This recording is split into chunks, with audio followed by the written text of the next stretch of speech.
Tone Meant for Me, episode 85, Pregnancy Cravings.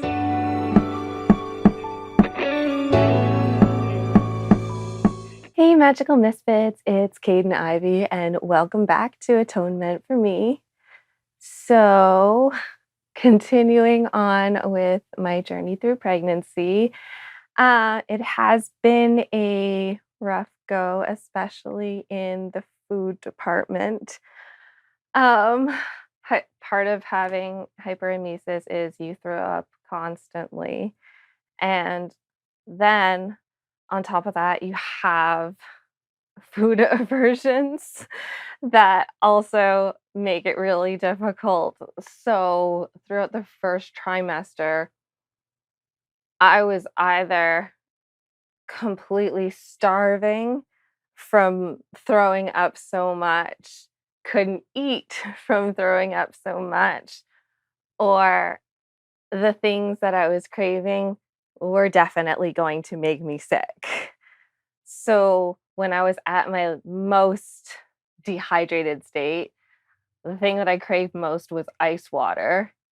And I wasn't allowed to have anything to eat or drink for 24 hours. And probably that was the worst craving that I've ever had in my life because your focus is so pointed on that one thing and it is all consuming and it's all you can think about and it's literally all that your body needs to keep going.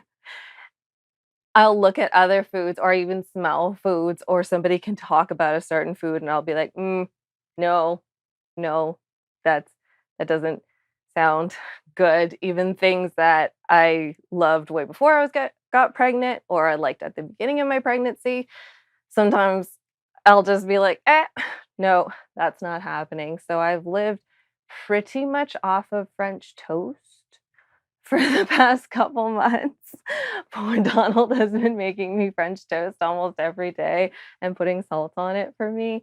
And I'm fairly certain he never wants to see another piece of French toast again. But it was literally that all that I could think about stomaching and that I could force down. Because even when I was eating something else sometimes, if I was craving something else, it would literally just force all the food out of me until I could get that one thing. I guess when I thought about it, it was probably like a how I imagine like drug cravings to be if you're extremely, extremely addicted or you're going through withdrawal because you are that obsessed, hyper focused on, like zeroed into that one thing for your body and your mind to be sound. And sometimes even like you're so hungry, it feels like you've never eaten before. So your stomach physically hurts from being so hungry. And then you get nauseous from that when you're already nauseous on top of that. And you're trying to figure out if there is going to be a single food or food item that can get past all of the walls of nausea. It is extremely exhausting just trying to stay on top of that.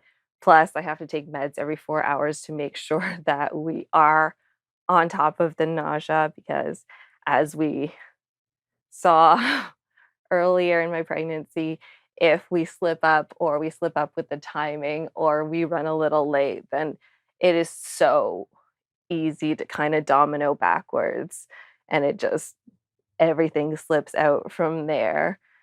So it's kind of funny having like movie snack cravings are like my number one thing, just like sweet and salty at the same time. It's pretty annoying for Donald and like really, really basic foods. So pretty much living like a single college guy.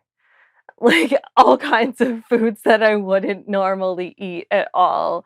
Like Kraft dinner and hot dogs, and when I'm eating it, it actually tastes, like, so good because your body is actually relaxing, being, like, sighing relief. It's like, "Oh, finally," and you're just like, "Really? Really? This is what you're gonna go for? Alright."